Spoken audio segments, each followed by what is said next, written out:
तो कल हम लोग बात कर रहे थे उच्च न्यायालय की अधिकारिता के संबंध में, और उच्च न्यायालय की अधिकारिता के संबंध में बात करते हुए बात आई थी कि उच्च न्यायालय को रिव्यू अपने ही निर्णय को कर लेने की अधिकारिता रहेगी। हालांकि इसके लिए अभिव्यक्त उपबंध ये आप नहीं पाएंगे अनुच्छेद 137 की तरह। जैसे अनुच्छेद 137 में सुप्रीम कोर्ट को अपने ही निर्णय को पुनर्विलोकित करने का हक है, कब? उसके सर्टेन ग्राउंड्स दिए, और वो सर्टेन ग्राउंड्स अनुच्छेद में नहीं दिए, बल्कि उसके संबंध में चूंकि उच्चतम न्यायालय को अपनी प्रक्रिया के नियम बना लेने का हक ये मिला है, तो अपनी प्रक्रिया के नियम बनाकर उच्चतम न्यायालय ने निर्धारित किया है कि अगर कोई ऐसी गलती होगी जो अभिलेख के सकृत दर्शन है, यानी सिर्फ अभिलेख को देखा जाए और कुछ भी न किया जाए। देखिए, दो प्रकार की गलतियां होती हैं। एक वो गलती है जो गलती है, इसे रिकॉग्नाइज करने के लिए अभिलेख का सूक्ष्मता से निरीक्षण यह करना पड़ेगा। जब तक अभिलेख का सूक्ष्मता से निरीक्षण न किया जाए वो गलती पकड़ में नहीं आ सकती।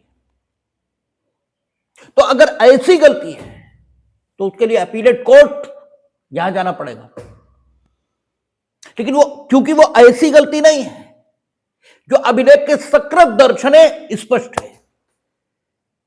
जैसे हमने आपसे कहा था कि उच्च न्यायालय को अपने ही निर्णय को रिव्यू करने की अधिकारिता है, अभी भी कह रहे हैं, लेकिन उच्च न्यायालय को अपने निर्णय को रिव्यू करने की अधिकारिता है। ये संविधान को सकृत दर्शन है, संविधान के सकृत दर्शन है। सिर्फ संविधान को देखें तो पता नहीं लगता।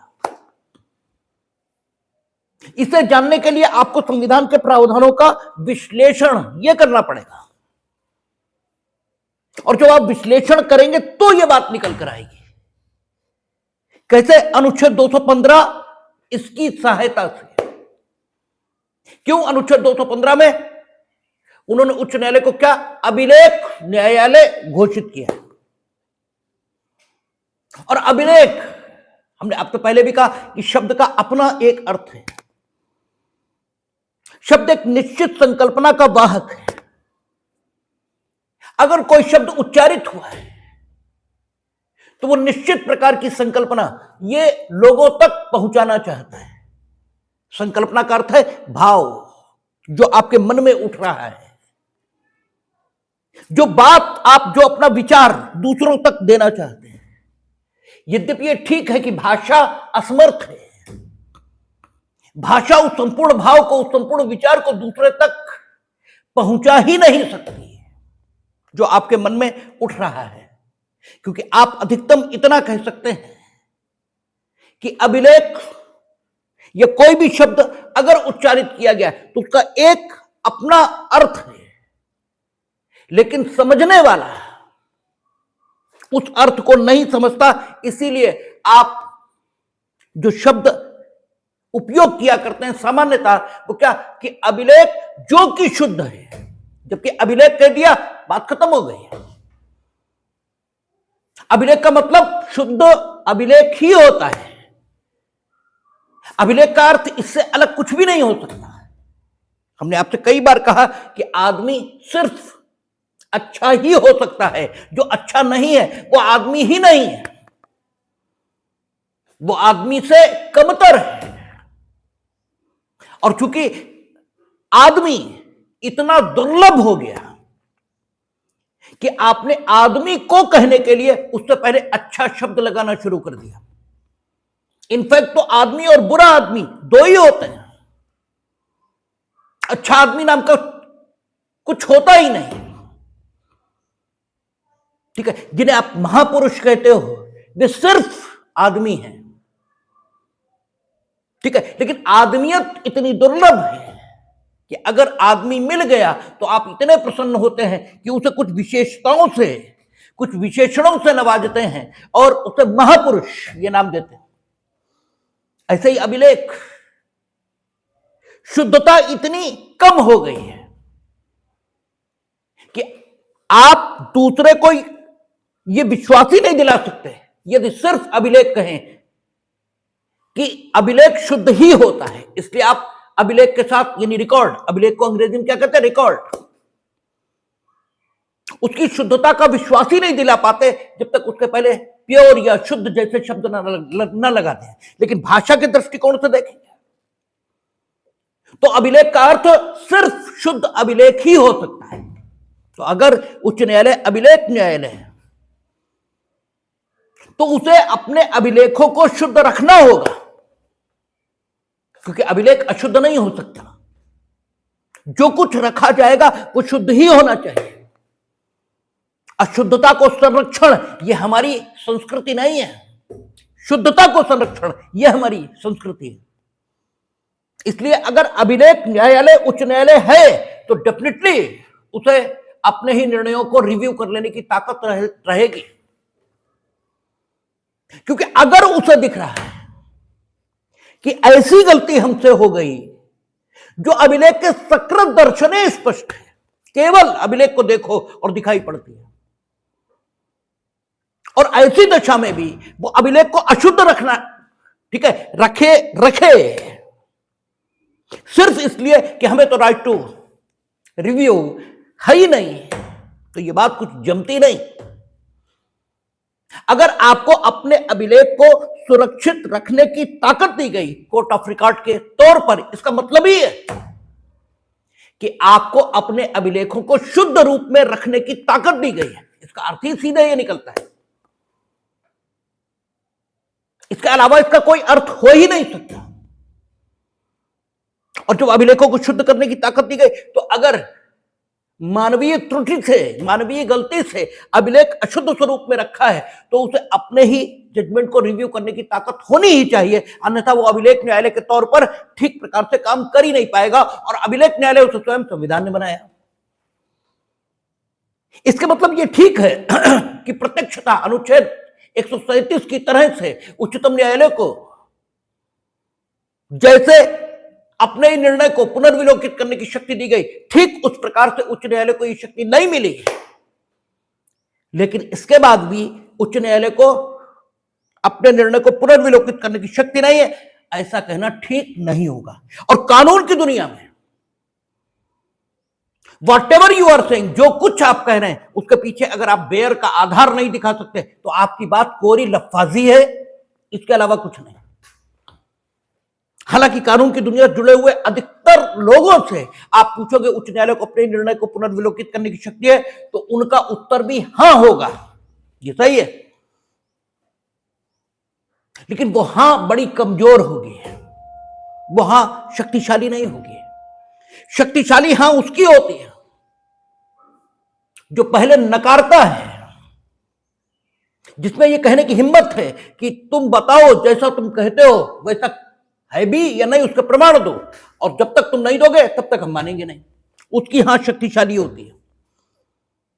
इसीलिए आप देखेंगे दुनिया में जितने महापुरुष हुए, ये जितने बड़े बड़े लोग हुए, शुरुआती दौर में वो उन्हीं सिद्धांतों के विरोधी थे। बाद में जिन सिद्धांतों के वे सबसे बड़े प्रवक्ता हुए, विवेकानंद, शुरुआत में उनका नाम नरेंद्र था और बहुत विरोधी थे ईश्वर के, नास्तिक थे, क्योंकि नास्तिक ही आस्तिक बनेगा। वो कम से कम कह तो रहा कि नहीं मानते, हमें प्रमाण दो, जो कुछ तुम कह रहे हो ठीक है। और जिस दिन तुम प्रमाण दे दोगे उस दिन उसमें जो बदलाव आएंगे वो उतने ही शक्तिशाली होंगे जितनी शक्ति के साथ वो नकार रहा है चीजों को। वो तुम्हारी आस्तिकता, तुम्हारा ईश्वर के प्रति श्रद्धा और विश्वास ये बड़ा कमजोर है, इसलिए क्योंकि जो तुमने कुछ जाना है और न ये कह पाने की हिम्मत है कि चूंकि हमें नहीं लगता इसलिए हम नहीं मानेंगे। जिस दिन ये कहना सीख जाओगे उसी दिन सारी चीजें ठीक हो जाएंगी। तो कानून की दुनिया से जुड़े अधिकतर लोगों से पूछोगे कि उच्च न्यायालय उसे राइट टू रिव्यू है अपने जजमेंट को, तो वो इस विश्वास के आधार पर, जैसा आम जनता का विश्वास है कि न्यायालय उसे तो दुनिया का निजाम पलट देने की शक्ति है, उस विश्वास के आधार पर लफ्फाजी करते हुए ये कह देगा कि हाँ उन्हें अपने ही निर्णय को पुनर्विलोकित करने का हक है। लेकिन अगले ही क्षण अगर आप पूछ दोगे अनुच्छेद बताओ तो उनका मुंह तुरंत सिल जाएगा और फिर वो कुछ नहीं बता पाएंगे। तो चीजों को ठीक से जानिए, तब कानून के प्रति श्रद्धा और विश्वास पैदा होता है, तब आपकी बात में वजन होता है। और फिर जब आप कहीं भी खड़े होकर आर्गुमेंट करते हैं, तब आपकी बात ठीक सुनी जाती है। तो अनुच्छेद 215 के आधार पर उच्च न्यायालय को अपने ही निर्णय को पुनर्विलोकित कर लेने का हक है। यह विविक्षित तौर पर कहा जा सकता है, यह इंप्लाइडली अनुच्छेद 215 के आधार पर कहा जाएगा। ठीक है, इसके बाद हम लोग उच्च न्यायालय की रिट निकालने की शक्ति, इसके बारे में बात करने वाले थे। और हमने कहा था कि रिट जो उच्च न्यायालय की रिट जारी करने की शक्ति है, वो कैसी है? सुपरवाइजरी इन नेचर है, वो पर्यवेक्षण की शक्ति है, अपीलेट पावर नहीं है। ठीक है, सुपरविजन जब भी कहीं किया जाएगा तो यह बताया जाएगा कि आप जो कुछ कर रहे हो ये गलत है। ठीक है, बस इतना ही बताया जाएगा। ठीक है, अपीलेट पावर ये नहीं है। तो जो कुछ एडमिनिस्ट्रेटिव अथॉरिटीज कर रही हैं, ये जो कुछ लेजिस्लेटिव अथॉरिटीज कर रही हैं, या जो कुछ एग्जीक्यूटिव अथॉरिटीज कर रही हैं, उनकी इलीगलिटी यानी अवैधता, उनकी अतार्किकता, इरेशनलिटी, और उनकी जो पवित्रता है, इसको चेक करने के लिए रिट जुडिक्शन ये हाई कोर्ट को मिला है। और इस पर हम लोगों ने कल बात शुरू की थी। देखते हैं क्या कहता है। कहता कुछ रिट निकालने की उच्च न्यायालय की शक्ति। कहता है अनुच्छेद 32 में किसी बात के होते हुए भी, यानी जो उच्च न्यायालय की रिट निकालने की शक्ति है, उस पर अनुच्छेद 32 का कोई प्रभाव नहीं पड़ेगा। यानी उच्चतम न्यायालय की रिट निकालने की शक्ति अलग है और उच्च न्यायालय की रिट निकालने की शक्ति अलग है। कहता है कि अनुच्छेद 32 में किसी बात के होते हुए भी प्रत्येक उच्च न्यायालय को उन राज्य क्षेत्रों में सर्वत्र जिनके संबंध में वह अपनी अधिकारिता का प्रयोग करता है, भाग 3 द्वारा प्रदत्त अधिकारों में से किसी को प्रवर्तित कराने के लिए और किसी अन्य प्रयोजन के लिए उन राज्य क्षेत्रों के भीतर किसी व्यक्ति या प्राधिकारी को या समुचित मामलों में किसी सरकार को, यानी केंद्र सरकार, राज्य सरकार दोनों इसमें आ गए। ठीक है, कहता है कि भाग 3 द्वारा प्रवर्तित अधिकारों में, यानी किन उद्देश्यों के लिए शक्ति दी गई? भाग 3 में दिए गए अधिकारों को प्रवर्तित कराने के लिए और किसी अन्य प्रयोजन के लिए। यह नहीं कहा कि साहब जो है लीगल राइट्स को प्रवर्तित कराने के लिए, यह नहीं कहा। उसने कहा किसी अन्य प्रयोजन के लिए। वो प्रयोजन कुछ भी हो सकता है, लेकिन अवैध कार्य प्रयोजन नहीं हो सकता, क्योंकि अवैध कार्य के लिए न्यायालयीन शक्ति का उपयोग नहीं हो सकता। और जितने प्राधिकारी यहां पर डिनोट किए गए, जितने प्राधिकारियों का उल्लेख यहां हुआ कि किसी भी व्यक्ति, प्राधिकारी या समुचित मामलों में किसी सरकार, तो ये तीनों ही लोग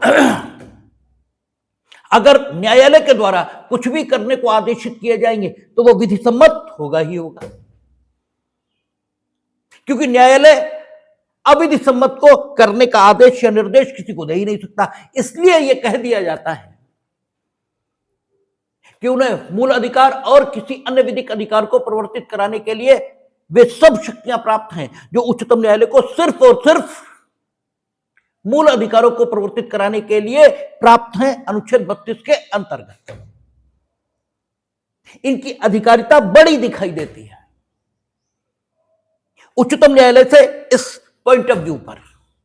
लेकिन सीधी बात है कि चूंकि उच्चतम न्यायालय एक बिजी बॉडी है, इसलिए उनके ऊपर यह भार नहीं रखा गया कि वे मूल अधिकारों के प्रश्न को छोड़कर अन्य अधिकारों के संबंध में अपनी रिट अधिकारिता का प्रयोग करें। इसके अतिरिक्त इस अंतर का अन्य कोई कारण है ही नहीं।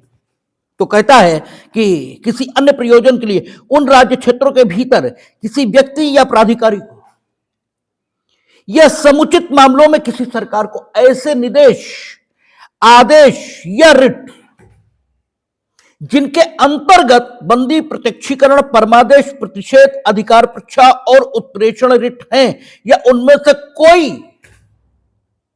निकालने की शक्ति होगी। ठीक है, तो सिर्फ 5 ही प्रकार की रिटें उन्हें निकालने की शक्ति होगी, ऐसा जो शब्दावली है उसके प्रयोग से बिल्कुल नहीं लगता। और एक चीज और समझिए, हमने आपसे कहा था कि किसी भी बात के 2 पक्ष होते हैं। एक पक्ष उसकी प्रक्रिया का होता है और एक पक्ष सारभूत तौर पर वो बात जिसलिए कही जाती है उसका होता है। तो जो 5 प्रकार की रिटें इंग्लैंड में जारी होती हैं, उन 5 प्रकार की रिटों के माध्यम से जो काम कराए जाते हैं, उन कामों का जो नेचर है उसके आधार पर रिट को 5 श्रेणियों में विभाजित कर दिया गया है। लेकिन उन 5 श्रेणियों की रिटों को जारी करने के लिए कुछ टेक्निकलिटीज वहां है, जैसे हैबियस कॉर्पस। ये अगर आप जारी कराना चाहते हो तो निश्चित प्राधिकारी की अनुमति पहले आपको लेनी पड़ेगी। जब वो अनुमति दे देगा तो ही आप हैबियस कॉर्पस के लिए न्यायालय में आवेदन कर सकते हैं। यद्यपि उस प्रकार की रिटें निकालने के लिए जिन लोगों से आवेदन करना होता है, नॉर्मली वो इजाजत दे ही देते हैं। लेकिन नॉर्मली हम इजाजत दे देते हैं, इससे हम इनकार नहीं कर सकते इजाजत देने से, ये बात तो आती नहीं। इसका मतलब यह हुआ कि वहां जो रिटें हैं वो कैसे कुछ प्राधिकारियों की अनुमति से या कुछ प्राधिकारियों की अनुमति मिल जाने पर ही निवेदन करके न्यायालय से प्राप्त की जा सकती, जबकि यहां इस प्रकार की कोई व्यवस्था नहीं है। यहां सीधे सीधे उच्च न्यायालय का अधिकार है और इसके लिए किसी की भी परमिशन की कोई जरूरत नहीं है। इसके इंग्लैंड में जो व्यवस्था है उस व्यवस्था से हमारा अंतर यहीं पर हो जाता है कि इंग्लैंड में जो 5 प्रकार की रिटें हैं, उन रिटों में कोई परिवर्तन एक तो नहीं हो सकता, और दूसरा वे रिटें जिस तकनीकी प्रक्रिया से निकाली जा सकती हैं, वो तकनीकी प्रक्रिया पूर्ण हुए बिना उन रिटों को जारी नहीं किया जा सकता। जबकि यहां सीधे कह रहा है कि उच्च न्यायालय इसको ये शक्ति होगी कि वह भाग 3 द्वारा दिए गए अधिकारों को प्रवर्तित कराने के लिए और किसी अन्य अधिकार या किसी अन्य प्रयोजन के लिए किसी व्यक्ति, प्राधिकारी या सरकार को समुचित आदेश, निर्देश या रिट जिसके अंतर्गत ये रिटें आती हैं उन्हें जारी करने की शक्ति होगी। तो कोई रिट जिसके अंतर्गत ये रिटें आती हैं, इसका मतलब ऐसी रिट भी निकाल सकता है जिसमें सम्मिलित रूप से 2 रिटों की विशेषताएं पाई जाएं। जिससे हम लोगों ने जो बंधक पर बात की थी, तो एक विलक्षण बंधक आया था, और विलक्षण बंधक किससे कह रहे थे? जबकि किसी बंधक में क्या पाया जाए, एक से अधिक बंधक की विशेषता। बंधक कितने प्रकार के थे? सादा बंधक था, भोग बंधक था, सशर्त विक्रय द्वारा बंधक था, अंग्रेजी बंधक था, सामयिक बंधक था, ठीक है ना, जिसे हक विलेखों के निक्षेप द्वारा बंधक ये भी कह रहे थे, और छठा बंधक विलक्षण बंधक था। हर बंधक की अपनी विशेषता थी। सादा बंधक में संपत्ति का कब्जा बंधककर्ता के पास ही रह रहा था, बस उसमें से केवल एक हित निकलकर किसके पास जा रहा था? बंधकदार के पास। और वो एक हित क्या था कि अगर बंधकदार को बंधक धन का भुगतान बंधककर्ता के द्वारा निश्चित किए गए समय पर नहीं होता, तो वो हित जो बंधककर्ता को अपनी संपत्ति के संबंध में प्राप्त है कि वो अपनी संपत्ति को विक्रय करके स्वयं के ऊपर जितने ऋण आदि के आभार हैं उनको चुकता कर दे, ये हित बंधकदार में पहुंच जाएगा। और वो चाहे तो सादा बंधककर्ता की बंधक संपत्ति इसका विक्रय कराकर, क्योंकि विक्रय का हित किसे प्राप्त होता है? मालिक को संपत्ति के, और ये विक्रय करा लेने का हित किसके पास पहुंच जाएगा? बंधकदार का। इसलिए एक हित ट्रांसफर हुआ, कौन सा? विक्रय करा लेने का। बंधककर्ता मना नहीं कर सकता, और अदरवाइज हम अपनी संपत्ति बेचेंगे या नहीं बेचेंगे ये तो हम तय करेंगे। आप थोड़ी तय करोगे। लेकिन एक पर्टिकुलर सिचुएशन आ जाने पर यह हक बंधकदार को मिल जाएगा। ऐसी स्थिति सादा बंधक में बनकर आती है। इसलिए बंधक की डेफिनेशन जो कहती है कि बंधक क्या है, अचल संपत्ति या स्थावर संपत्ति में किसी एक हित का अंतरण है, जो काहे के लिए किया जाता है, उधार के तौर पर ली गई धनराशि या कोई ऐसा वचनबंध जिससे धन संबंधी दायित्व आदि उत्पन्न हो सकता है, उसके अपालन को निवारित करने के लिए ऐसी भाषा वहां दी गई है। तो सादा बंधक इसीलिए बंधक कहला रहा, एक हित ट्रांसफर हो रहा, तो उसका अपना स्पेसिफिक संव्यवहार है सादे बंधक का। भोग बंधक में क्या होगा, सिर्फ और सिर्फ उपभोग ये ट्रांसफर होगा। इवन बंधक धन के भुगतान की जिम्मेदारी ये भी बंधक करता, अपने ऊपर नहीं लेगा। वो कहेगा संपत्ति के उपभोग से जो लाभ उत्पन्न होंगे उससे ही बंधक धन का भुगतान होगा, बाकी कुछ नहीं। तो उपभोग ये भी एक हित है, ठीक है ना। संपत्ति में और किसे प्राप्त होता है, मालिक को, और यह हित ट्रांसफर हुआ, इसलिए बंधक की डेफिनेशन पूर्णता लागू हो गई कि बंधक क्या है, एक ऐसा संव्यवहार जिसमें स्थावर विनिर्दिष्ट स्थावर संपत्ति में का कोई एक हित ये ट्रांसफर होता है। फिर एक हित ट्रांसफर हुआ, फिर एक सशर्त विक्रय द्वारा बंधक। इसमें क्या है, दृश्यमान विक्रय होता है, दृश्यमान यानी विक्रय है नहीं, क्योंकि दृश्यमान शब्द लग गया। और अगर वाकई विक्रय है तो दृश्यमान शब्द लगाने की कोई जरूरत नहीं। कहते तुम आदमी दिखते हो, इसका मतलब ये आदमी नहीं हो, ठीक है। रोबोट आदमी दिखता है, इसका मतलब वो आदमी नहीं है। जिस शब्द के पहले दृश्यमान लग गया तो उसमें जिस वस्तु के दृश्यमान होने की कैफियत है उस जैसे गुण उत्पन्न हो गए, लेकिन वो वस्तु है ये नहीं माना जाएगा। और अगर ऐसा है तो दृश्यमान शब्द निरर्थक है, गैर जरूरी है, उसे लगने नहीं चाहिए। इसलिए क्या कहा जाएगा, दृश्यमान विक्रय। इसका मतलब इसमें विक्रय हुआ नहीं है, लेकिन दृश्यमान यानी विक्रय हो गया है ऐसा लगेगा। और एक हित ट्रांसफर होगा कि यदि निश्चित किए गए धन दिनांक पर बंधक धन न मिले तो पुरोबंध करा लिया जाए। बंधकदार पुरोबंध करा लेगा, और पुरोबंध एक टेक्निकल टर्म है, इसका अपना विधिक प्रभाव होगा। और केवल सशर्त विक्रय द्वारा बंधक है जिसमें पुरोबंध का अधिकार बंधकदार के पास होता है। बाकी किसी बंधक में पुरोबंध का अधिकार नहीं है, हमेशा विक्रय का अधिकार है, ठीक है, हमेशा विक्रय का अधिकार है। बस इसमें थोड़ा सा परिवर्तन ले आएंगे। विलक्षण बंधक जब किया जाएगा तो चूंकि उसमें एक से अधिक बंधकों की विशेषताएं मौजूद होती हैं, इसलिए उसमें संविदा में लिखा जाएगा कि बंधकदार को क्या अधिकार होगा। और उसमें अगर संविदा में लिख दिया गया कि पुरोबंध का अधिकार होगा तो होगा, अदरवाइज नॉर्मली हमेशा विक्रय का अधिकार होगा। उसके बाद आपका अंग्रेजी बंधक आता है। अंग्रेजी बंधक में निश्चित दिनांक, इसको बंधक धन की वापसी होनी होती है, और निश्चित दिनांक को अगर नहीं हो रही तो फिर विक्रय करा लेने का हक ये जाता है, ठीक है। और इसमें भी ऐसा लगता है कि मानो विक्रय हो गया, आत्यंतिक विक्रय हो गया। और सशर्त विक्रय द्वारा बंधक में दृश्यमान विक्रय होता है, जो कि इस प्रकार से लिखा जाता है कि अगर निश्चित किए गए दिनांक को बंधक धन नहीं दिया जाएगा तो विक्रय आत्यंतिक हो जाएगा, इस भाषा में लिखा जाता है, ठीक है ना। और अगर दे दिया गया तो संपत्ति वापस की जाएगी, इस ढंग से लिखा जाता है। तो इसलिए देखेंगे तो सशर्त विक्रय और अंग्रेजी बंधक में भी सादृश्यता ये रहेगी, दोनों एक जैसे दिख सकते हैं। और फिर हक विलेखों के निक्षेप द्वारा बंधक, इसमें सिर्फ और सिर्फ प्रॉपर्टी के कागजात ये बंधकदार के पास जाते हैं, इसके अलावा कुछ नहीं जाता। तो आपका क्या हुआ कि सिर्फ कागजात और इससे हक ट्रांसफर हुआ, और भी सादा बंधक जैसे विकल्प उपलब्ध कराता है। और विलक्षण बंधक ही जरूर है,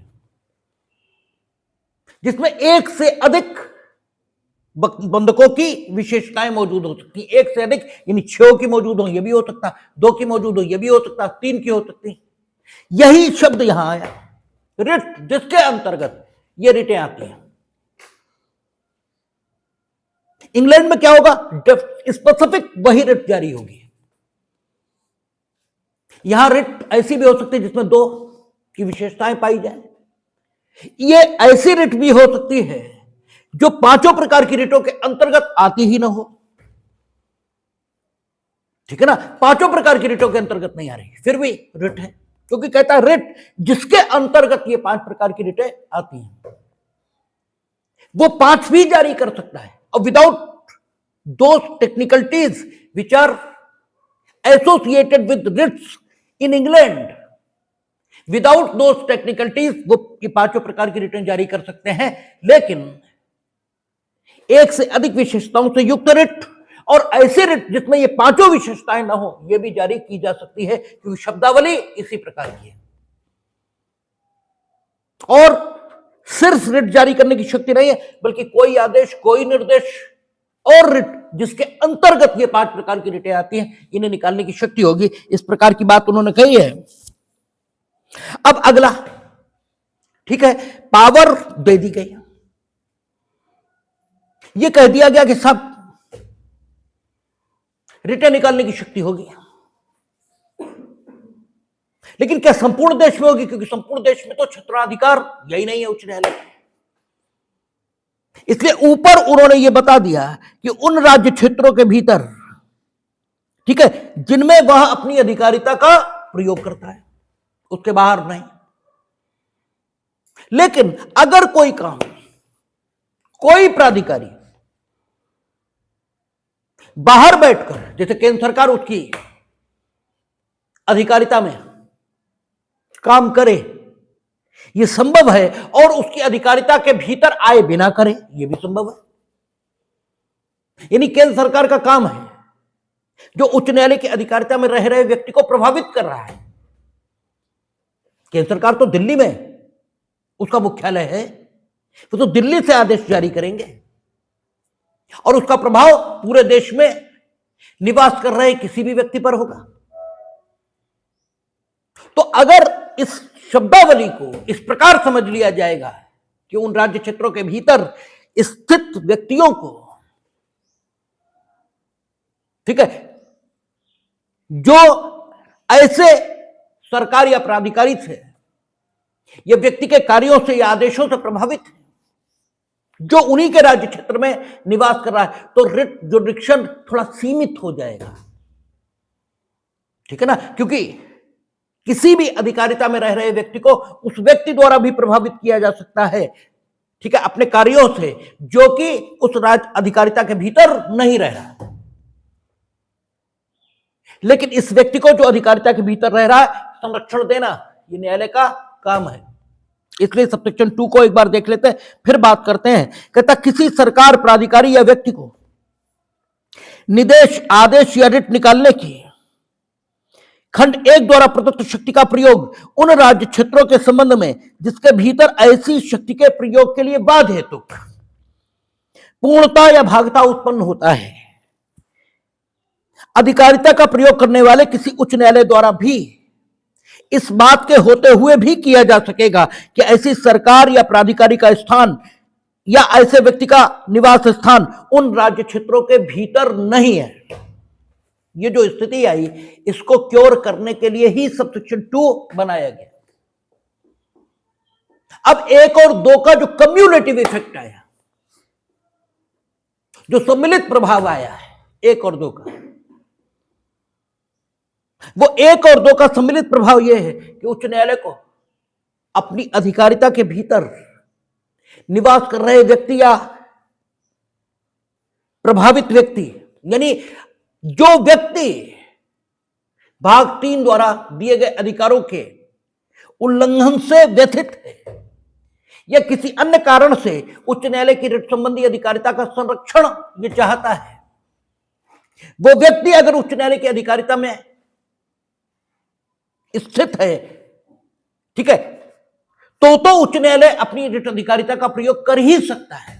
यानी प्रभावित व्यक्ति और प्रभावित करने वाला व्यक्ति, प्रभावित व्यक्ति और प्रभावित करने वाला सरकार, प्राधिकारी या व्यक्ति, दोनों उच्च न्यायालय की अधिकारिता में निवास कर रहे हैं, तब तो बात बड़ी सीधी है। तब तो 226(1) व्यवस्था कर ही रहा कि उच्च न्यायालय प्रत्येक व्यक्ति, सरकार या प्राधिकारी को कोई आदेश, निर्देश या रिट जारी कर सकता है। किस प्रयोजन के लिए? भाग 3 द्वारा दिए गए अधिकारों के प्रवर्तन के लिए या किसी अन्य प्रयोजन के लिए। और उन रिटों के अंतर्गत ये 5 प्रकार की रिटें आती, तब तो कोई दिक्कत वाली बात है ही नहीं। लेकिन उन दशाओं में जिनमें वाद हेतुक पूर्णता या भागता उच्च न्यायालय की रिट अधिकारिता में उत्पन्न हुआ है, वाद हेतुक, किंतु जो व्यक्ति है जिसके कार्य से वाद हेतुक उत्पन्न हुआ, ये जो प्राधिकारी है जिसके कार्य से वाद हेतुक उत्पन्न हुआ, ये जो सरकार है जो वाद हेतुक उत्पन्न करने के लिए उत्तरदायी है, वो उच्च न्यायालय की रिट अधिकारिता में निवास नहीं कर रही है। ठीक है, तब 226(1) काम नहीं आ सकता, क्योंकि वहां तो सिर्फ इतना ही कहा कि उच्च न्यायालय अपनी अधिकारिता के भीतर अपने जुडिक्शन का प्रयोग कर सकता है। तो अगर 226(2) ना हो तो ये जो अनुच्छेद है ये एक एफिक्यूअस रेमेडी, एक प्रभावी अनुतोष ये उपलब्ध कराएगा, इसमें बड़ा संदेह हो जाएगा। क्योंकि उच्च न्यायालय की अधिकारिता के बाहर रहते हुए इस प्रकार कार्य किया जाना संभव है कि उससे उच्च न्यायालय की अधिकारिता के भीतर रहने वाले लोग विपरीत रूप से प्रभावित हो जाएं और उन्हें उच्च न्यायालय के जुडिक्शन के संरक्षण की जरूरत हो जाए। इस प्रकार से कार्य करना संभव है। और अगर यह दशा है तो फिर 226(1) काम में नहीं आएगा, 226(2) का आश्रय फिर लेना पड़ेगा। और इस कमी को पूरा करने के लिए ही पूरी तरह से इसको प्रभावी अनुतोष के रूप में निर्मित करने के प्रयोजन से ही 226(2) बनाई गई। उन्होंने कहा कि उन दशाओं में भी उच्च न्यायालय अपनी रिट अधिकारिता का प्रयोग कर सकता है जबकि वाद हेतुक पूर्णता या भागता यह उच्च न्यायालय के रिट जुडिक्शन में उत्पन्न हुआ। अब एक शब्द आ गया वाद हेतुक, वाद कारण। कानून में शब्द आपने सुने सुने से आपको लगते हैं, इसलिए आपको लगता है कि आपको उन शब्दों का जो विस्तार है, उन शब्दों का जो शुद्ध अर्थ है वो मालूम है, जबकि कुछ नहीं मालूम है। आप तो पूछो वाद हेतुक क्या होता है तो आप बता देंगे जिस वजह से मुकदमा लाया जाता है, जबकि ये परिभाषा नहीं है। वाद हेतुक की डेफिनेशन है वो तथ्य, ठीक है ना। वाद हेतुक का मतलब हुआ ऐसे तथ्य जिनको साबित करना जरूरी है।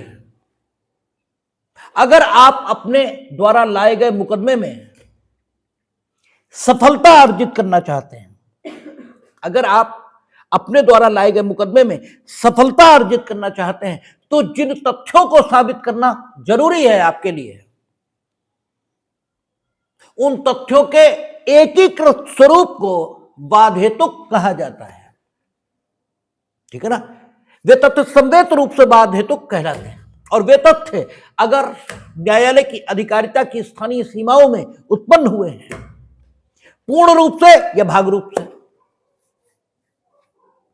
तो यह कहा जाएगा कि न्यायालय की अधिकारिता की स्थानीय सीमाओं में वाद हेतुक पूर्णता या भागता उत्पन्न हुआ है। जैसे आप ये कहते हैं ये मकान मेरा है और ये इसमें हस्तक्षेप कर रही हैं, तो आप कहते हैं ये मकान मेरा है, तो आपको सबसे पहले यह साबित करना जरूरी है कि यह मकान आपका है,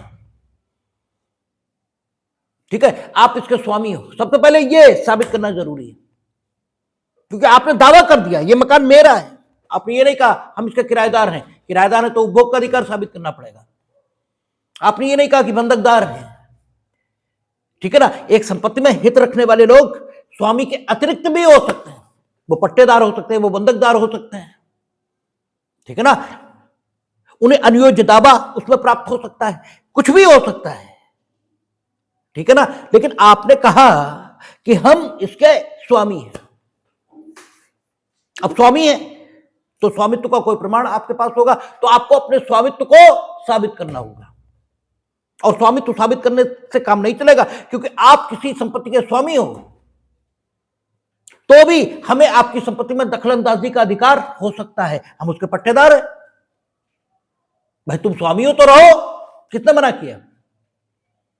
लेकिन हम उसके बंधकदार हैं तो दखलंदाजी क्यों नहीं करेंगे? अगर हम भोग बंधकदार हैं तो इससे तो काम नहीं चलेगा। तो आपको यह भी साबित करना पड़ेगा कि हम स्वामी हैं और हमें मेरे स्वामित्व में किसी प्रकार की कोई कमी नहीं है, अर्थात हमने इनके पक्ष में किसी भी प्रकार का कोई अधिकार अंतरित नहीं किया है, ठीक है ना। और बिना ऐसे किसी अधिकार के ये मेरे सुखपूर्ण उपभोग में बाधा डालना है। और बाधा का प्रकार क्या है? क्योंकि आप बाधा डाल लो, सिर्फ ये कह देना पर्याप्त तो नहीं होगा, आप बताइए बाधा का प्रकार क्या है, ठीक है ना। रात में खटखटाते हैं, ईंट फेंकते हैं, पत्थर फेंकते हैं, बाधा कई तरह से डाली जाती है सुखपूर्ण उपभोग में। क्या करते हैं ये सारे तथ्य आपको साबित करने पड़ेंगे, तभी आप अपने द्वारा लाए गए वाद में सफलता ये अर्जित कर पाओगे। अदरवाइज आपको कोई सफलता अर्जित नहीं होने वाली है। तो वाद हेतु का अर्थ होता है ऐसे तथ्यों का समूह जो कि वादी को साबित करना आवश्यक है यदि वो अपने द्वारा लाए गए वाद में सफलता अर्जित करना चाहता। तो वाद हेतु अगर पूर्णता या भागता उच्च न्यायालय की अधिकारिता में उत्पन्न हुआ है, अर्थात वो जो रिट जारी कराने या आदेश या निर्देश प्राप्त करने के लिए उच्च न्यायालय के समक्ष हाजिर हुआ है, वो व्यक्ति ऐसे तथ्यों का कथन करता है, ठीक है ना, ऐसे तथ्यों का कथन करता है और ऐसे तथ्यों के अस्तित्व में होने को साबित भी कर सकता है जो कि भाग 3 द्वारा दिए गए अधिकारों में से किसी प्रवर्तन का हक उसे देते हैं, या किसी हक उनमें से किसी को प्रवर्तित कराने के लिए निर्देश प्राप्त करने का, आदेश प्राप्त करने का, रिट प्राप्त करने का हक संबंधित व्यक्ति को देते हैं, या किसी अन्य प्रयोजन से इस प्रकार के अनुतोष प्राप्त कर लेने का हक उस व्यक्ति को देते हैं। तो डेफिनेटली यह कहा जाएगा कि उच्च न्यायालय की अधिकारिता के भीतर वाद हेतु पूर्णतः या भागतः उत्पन्न हुआ है और उच्च न्यायालय को अनुच्छेद 226 द्वारा प्रदत्त शक्ति का उपयोग करने का पूर्ण हक है। अब एक सवाल बचता है कि यह भी हो सकता है कि आप झूठ बोलो, आपके जो मिलने वाले जज साहब हैं वो दिल्ली उच्च न्यायालय में बैठे हैं, इसलिए आप झूठ बोलकर दिल्ली उच्च न्यायालय की अधिकारिता में वाद हेतु का पूर्णता या भागता उत्पन्न होना कहते हो, जबकि इनफैक्ट ऐसा नहीं हुआ है, ठीक है। तो आखिर अगर आप उच्च न्यायालय दिल्ली में अनुच्छेद 226 द्वारा प्रदत्त अपने हक के प्रवर्तन के लिए रिट दायर करते हो और उसी समय जिसके विरुद्ध आपने रिट जारी करने का निवेदन किया है या आदेश या निर्देश प्राप्त करने का निवेदन किया, वो आ जाता है और कहता है झूठ बोलते हैं, तो उच्च न्यायालय को क्या करना चाहिए? आपकी रिट जारी करने के निवेदन को इस आधार पर कि वो ये कहता है कि आप झूठ बोल रहे हो, वाद हेतु पूर्णता या भागता उत्पन्न होने के संबंध में वास्तव में यहां उत्पन्न ही नहीं हुआ, ये निरस्त कर देना चाहिए या नहीं निरस्त करना चाहिए, अर्थात मामले को पूरी तरह सुनना चाहिए या प्रारंभिक सुनवाई के स्तर पर ही इस आधार पर कि हमें क्षेत्राधिकार नहीं प्राप्त है निरस्त कर देना चाहिए। तो इस संबंध में सीपीसी लागू होती है। सीपीसी लागू होती मीनिंग देयर बाय सीपीसी अपने प्रभाव से लागू नहीं होती। देखिए दो बातें हैं, हम आपकी बात मानने को बाध्य हैं, ये एक बात है, और हम आपकी बात मान ले रहे हैं क्योंकि वो उचित है, ये दूसरी बात है। ठीक है ना। अक्सर मित्र लोग आपस में हंसी मजाक में ये कहते हैं कि तुम तो अपनी पत्नी की गुलामी करते हो। ठीक है, तो हम अक्सर कहा करते हैं अगर मानो पत्नी ठीक कह रही है तो क्या सिर्फ इसलिए कि हम पत्नी की गुलामी नहीं करेंगे उसकी बात ना माने? भाई बात ही ठीक कह रही तो फिर क्या दिक्कत है? गुलामी किसे कहेंगे? गुलामी उसे कहेंगे जब बात गलत है लेकिन उसके व्यक्तित्व के प्रभाव से आप कहते हैं कि हम उससे सहमत हैं, यह है गुलामी। भाई गुलामी क्या है? गुलामी रेशनल बात को मान लेना तो नहीं है। गुलामी का मतलब यह होता है कि बात गलत है खुद में, और फिर भी आप व्यक्तित्व के प्रभाव से सिर्फ इसलिए कि संबंधित व्यक्ति द्वारा कही जा रही आपकी नजर में बात की जो युक्ति संगतता है वो महत्व की नहीं है। आपकी नजर में कौन कहता है यह महत्वपूर्ण है। ठीक है, जबकि हमेशा महत्व किस बात का होना चाहिए? क्या कहता है, कौन कहता है, इससे मतलब ही नहीं होना चाहिए। और हम उन पूर्वजों के उत्तराधिकारी हैं जिन्होंने दुश्मनों से भी अच्छी बात सीखने की प्रेरणा दी है। बताते हैं, पता नहीं सच है या क्या है, बताते ये कि राम ने लक्ष्मण को रावण से नीति की शिक्षा लेने के लिए भेजा। तो हम तो वो लोग, कौन कहता है इससे मतलब ही नहीं है, क्या कहता है इससे मतलब है। तो गुलामी बिल्कुल डिफरेंट बात है, और युक्ति संगत बात के प्रति अपनी सहमति व्यक्त करना यह डिफरेंट बात है। हर बात मान लेना गुलामी का परिचायक नहीं है। अगर आप मूर्ख हैं तो आप चीजों के अंतर नहीं कर सकते, अदरवाइज चीजों को बिल्कुल शुद्ध स्वरूप में हमेशा समझना चाहिए।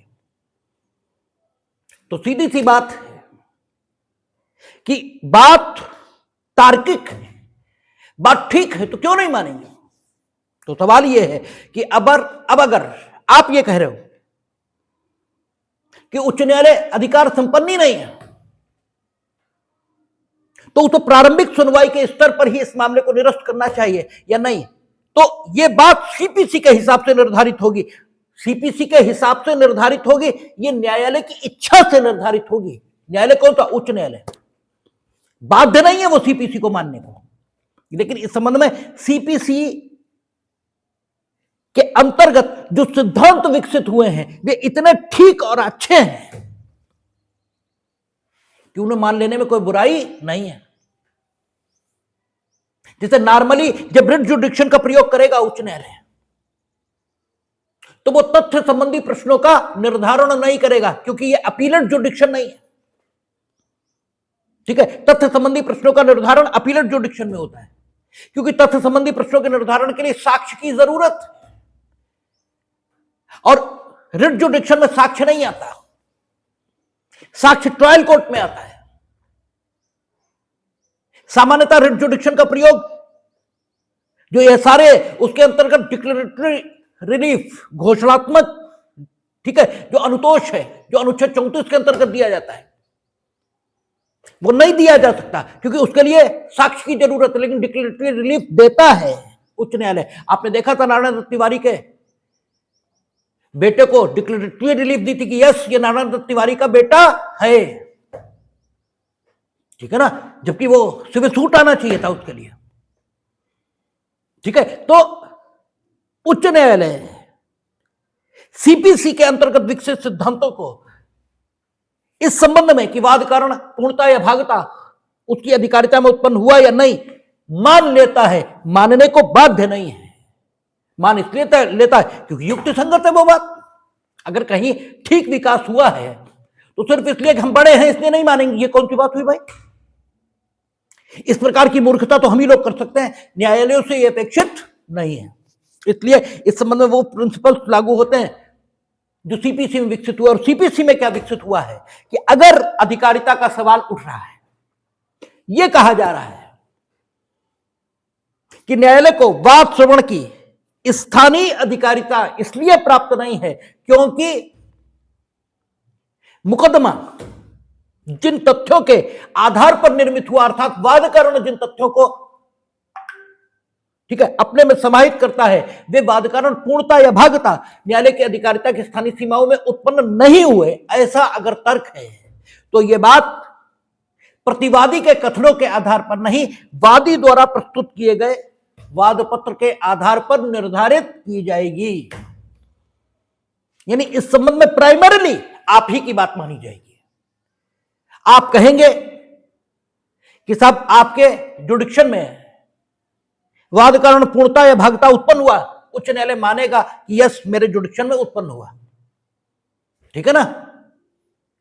उसके जुडिक्शन में कब उत्पन्न हो सकता, जबकि जिस व्यक्ति प्राधिकारी या सरकार के कार्यों से वाद कारण उत्पन्न होना कहा जाता है, वो व्यक्ति प्राधिकारी या सरकार स्वयं उच्च न्यायालय की स्थानीय अधिकारिता के भीतर स्थित हो या कोई ऐसा काम करे जिसका प्रभाव उस व्यक्ति पर पड़ जाए जो उच्च न्यायालय की अधिकारिता की स्थानीय सीमाओं में रह रहा है। दो ही बातें हो सकती, तीसरी बात नहीं हो सकती, ठीक है ना। तो इन दोनों बातों में से कौन सी बात है, इस संबंध में उच्च न्यायालय आप ही की बात मानेगा प्राइमरीली। हां, बाद में जब दोनों पक्षों को सुनेगा तब अगर यह पाता है कि नहीं हमें तो नहीं है, क्योंकि जो बातें आप लोगों ने कही इसके आधार पर ऐसा लगता है कि मेरे यहां नहीं है, तो रिजेक्ट कर देगा, ठीक है, रिजेक्ट कर देगा। लेकिन प्राइमरीली इस आधार पर, प्रारंभिक ऑब्जेक्शन के आधार पर रिजेक्ट नहीं होगा, ठीक है ना। सुना जाएगा उसको, और सुनने के बाद अगर पाता है कि नहीं वाकई हमें नहीं है, इनकी बात ठीक थी, तो रिजेक्ट हो जाएगा। जैसे एक बार क्या हुआ, ओएनजीसी ने टेंडर आमंत्रित किए। कलकत्ता के जो एक कंपनी थी, क्योंकि जब ओएनजीसी टेंडर आमंत्रित करेगा तो ठेका हम लोग तो लेंगे नहीं। जैसे कई लोग कहते ना अंबानी और अडानी को दे दिए ठेके, तो हम तो हंस के कई बार कह देते कि फलाने एयरपोर्ट का ठेका हो रहा तुम ले लो। नहीं देंगे अंबानी अडानी को, वो जिस लेवल के ठेके है वो ही ले पाएंगे। उनके लिए जितनी आपकी वो चाहिए, बोली लगाने के लिए जितनी फीस जमा करनी, वो तो अपना घर मकान सब बेच दो तो भी इकट्ठा नहीं होगी। भाई फला एयरपोर्ट का ठीक है सरकार वो कर रही, ले लो, देखे तुम ले लोगे ठेका, तो वो तो वही ले ही पाएंगे भाई, उन्हीं के पास उतने पैसे, ठीक है। तो आप जो ओएनजीसी टेंडर आमंत्रित करेगी तो सीधी बात है बड़ी बड़ी कंपनियां यही डालेंगी, हम लोग थोड़े डाल लेंगे, उतने पैसे ही नहीं है, ठीक है। तो कलकत्ता की किसी कंपनी ने बिड्स ये भेजी, वो सारी बिड्स आई, खैर वो जो भी हुआ अंततः उस कंपनी का मामला नहीं बना और ओएनजीसी ने वो काम उन्हें नहीं दिया। उन्होंने कलकत्ता हाईकोर्ट में रिट डाली और उन्होंने कहा ओएनजीसी का टेंडर हमने यहां पढ़ा, यहां से हमने रिट डाली, इसलिए बाद कारण भागता कलकत्ता उच्च न्यायालय और ठीक है भागता ओएनजीसी जहां टेंडर कलेक्ट कर रही थी वहां पैदा हुआ। तो शुरुआती दौर में तो यह बात चल गई, ठीक है, क्योंकि शुरुआती दौर में तो वादी के आधार पर निर्धारित होंगी चीजें। लेकिन फाइनली यह पाया गया कि नहीं, आपने सिर्फ टेंडर पढ़ा और बिड भेजी, जिसको भेजी उसका ऑफिस कलकत्ता उच्च न्यायालय की अधिकारिता में नहीं। जब उसे बिड प्राप्त हुई और उसने रिजेक्ट की तब बाद कारण पैदा होना शुरू हुआ। अब इस विषय पर मतभेद हो सकते हैं कि साहब जब डाली, टेंडर पढ़ा, टेंडर के लिए जो इनविटेशन था वो पढ़ा, तब बाद कारण पैदा हुआ, या जब मांगा गया टेंडर संबंधित प्राधिकारी तक पहुंचा और उसने रिजेक्ट किया तब शुरू हुआ, ठीक है ना। इस विषय पर मतभेद हो सकते हैं और इसी पर निर्णय ओवर रूल होते हैं, कुछ ये मानेंगे कुछ वो मानेंगे। लेकिन अब तक जो माना उन्होंने वो सैद्धांतिक रूप से बात को समझने में सहायक है, इसलिए हम बता देंगे कि उन्होंने कहा कि नहीं, वाद कारण तब शुरू माना जाएगा, ये पत्थर की लकीर नहीं है। कुछ लोगों का मत ये भी हो सकता कि तब शुरू माना जाएगा जब पढ़ा गया, ठीक है ना, और तब ओवर रूल हो जाएगा ये केस। लेकिन अभी हम लोग सिर्फ सैद्धांतिक तौर पर समझ लेंगे कि बाद कारण अगर पूर्णता या भागता एक उच्च न्यायालय की अधिकारिता में उत्पन्न हुआ तो भले ही जिस प्राधिकारी, सरकार या व्यक्ति के कार्यों से वह अधिकरण उत्पन्न नहीं हुआ है वो उसकी अधिकारिता की स्थानीय सीमाओं में निवास नहीं भी करता है तो भी उसे संबंधित वादकारण पर सुनवाई का हक रहेगा। ठीक है ना। ये सबसेक्शन 1 और सबसेक्शन 2 का प्रभाव। सबसेक्शन 3 क्या कहता है? जहां कोई पक्षकार जिसके विरुद्ध खंड 1 के अधीन किसी याचिका पर या उससे संबंधित किसी कार्यवाही में व्यादेश के रूप में, रोक के रूप में या किसी अन्य रीति से कोई अंतरिम आदेश ऐसे पक्षकार को ऐसी याचिका की और ऐसे अंतरिम आदेश के लिए अभिभाषक के समर्थन में सभी दस्तावेजों की प्रतिलिपियां और ऐसे पक्षकार को सुनवाई का पूर्ण अवसर दिए बिना किया गया है, ऐसे आदेश को रद्द करने के लिए उच्च न्यायालय को आवेदन करता है और ऐसे आवेदन की एक प्रतिलिपि उस पक्षकार को जिसके पक्ष में ऐसा आदेश दिया गया है या उसके काउंसिल को देता है, वहां उच्च न्यायालय उसकी प्राप्ति की तारीख से या ऐसे आवेदन की प्रतिलिपि इस प्रकार दिए जाने की तारीख से 2 सप्ताह के भीतर इनमें से जो भी पश्चातवर्ती हो या जहां उच्च न्यायालय उस अवधि के भीतर अंतिम दिन बंद है वहां उसके बाद आने वाले दिन की समाप्ति से पहले जिस दिन उच्च न्यायालय खुला है आवेदन को निपटाएगा। और यदि आवेदन इस प्रकार नहीं निपटाया जाता तो अंतरिम आदेश यथास्थिति उक्त अवधि की या उक्त ठीक बाद वाले दिन की समाप्ति पर रद्द हो जाएगा। इससे 2 बातें निकल रही। एक, उच्च न्यायालय को अंतरिम आदेश पारित करने का हक भी है। ठीक है। रिट प्रोसीडिंग्स या रिट जारी कराने के लिए जब आप उनके पास पहुंचेंगे तो उन्हें अंतरिम आदेश देने का हक भी प्राप्त है। तो इससे एक बात तो तय हो रही है कि उच्च न्यायालय को जब वो रिट जुडिक्शन का प्रयोग करना चाहेगा तो उसे अंतरिम आदेश ये भी पारित करने का हक होगा। और अंतरिम आदेश इसका बड़ा सामान्य मतलब हम इस समय बताएंगे। इसके विस्तृत अर्थ तब बताए जाएंगे जब सीपीसी आदेश 39 नियम 6 ये बताना शुरू करेंगे, या हम बीएनएसएस में जब रिवीजन यहां पहुंच जाएंगे तब बताएंगे। अंतरिम इस समय सिर्फ इतना समझ लें कि वो आदेश जो न्यायालय के अग्रिम आदेशों तक, ठीक है, प्रभावी है, ये जिसको सिर्फ मुकदमे के जीवन काल है इसमें प्रभावी किया गया है उसे हम अंतरिम कहते हैं। वो इंटरिम है। जैसे आपने कहा जाता इंटरिम बेल, तो इंटरिम बेल का क्या मतलब हुआ? जब तक रेगुलर बेल यानी नियमित जमानत के लिए जो आपने प्रार्थना पत्र प्रस्तुत किया है उस पर निर्णय नहीं हो जाता तब तक के लिए या अग्रिम न्यायालय के जो आदेश हैं उन तक आपको जमानत दी जा रही, इसे अंतरिम व्यवस्था कहते हैं। तो आप रिट जारी कराने पहुंचे हैं या आदेश निर्देश प्राप्त करने पहुंचे हैं, आपको तुरंत अनुतोष की जरूरत है। लेकिन आपको पूर्ण अनुतोष तब मिल सकता है जबकि पूरी सुनवाई हो जाए। लेकिन पूरी सुनवाई होने में चूंकि समय लगेगा इसलिए फिलहाल आपको अनुतोष कैसे दिया जाए, स्थिति ऐसी दिखती है कि उसमें तुरंत अनुतोष दिया जाना ठीक होगा। भले ही अंतिम रूप से यह पाया जाए आप अनुतोष के अधिकारी नहीं थे। जैसे हमने आपको देखा फटे हाल हैं, आप भूखे प्यासे हैं और हमने आपको खाना, वस्त्र ये सब उपलब्ध करा दिया। बाद में पता यह लगा कि अरे तुम तो चोरी करके भाग रहे थे, पुलिस आपको दौड़ा रही थी और कुत्तों ने फिर तुम्हें दौड़ा लिया, फिर तुम गड्ढे में गिर गए, तो तुम दया लायक तो आदमी नहीं हो। लेकिन मेरे द्वारा आपकी की गई सहायता संश्रय इसकी कोटि में नहीं है।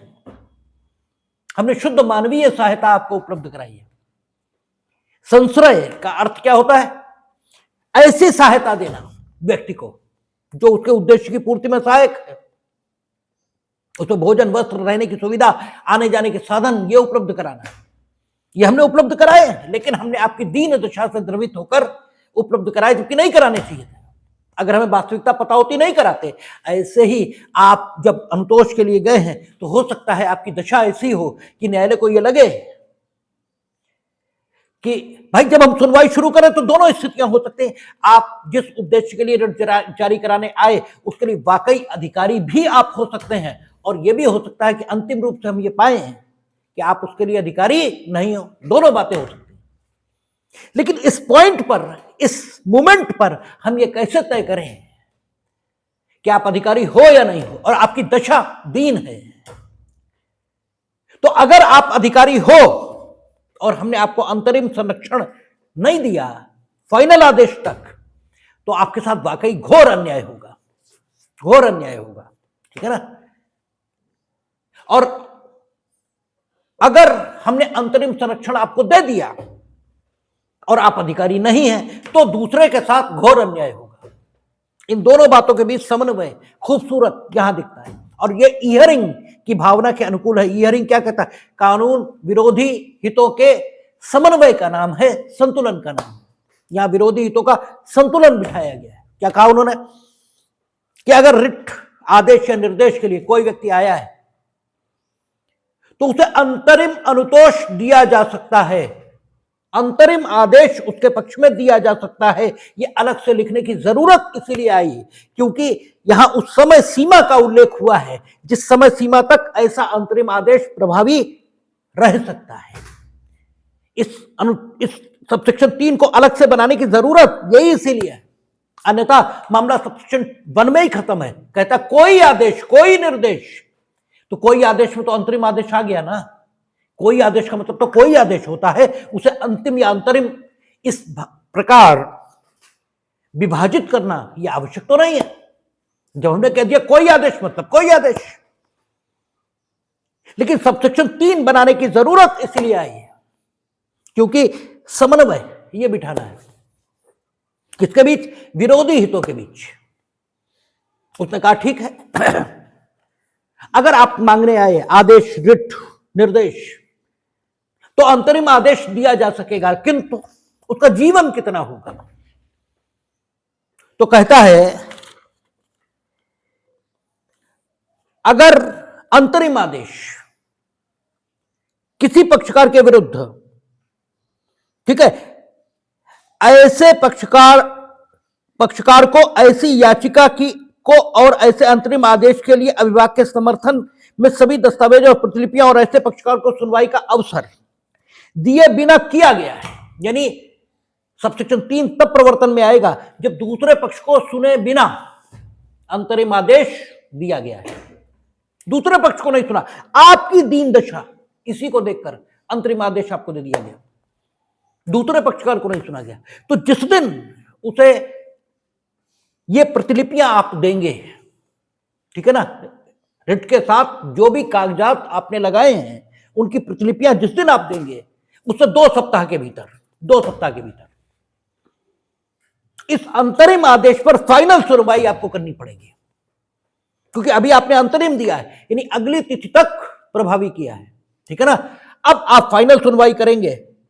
फाइनल सुनवाई का अर्थ क्या होगा कि क्या यह अंतरिम आदेश उस समय तक लागू रहेगा जिस समय तक रिट पर अंतिम निस्तारण होगा, या इसी समय इसको खत्म कर दिया जाएगा। अब यह भी हो सकता है इस समय हम खत्म कर दें और दूसरा पक्ष ज्यादा स्मार्ट हो, उसने झूठ बोला हो और गलती से हम खत्म कर दें।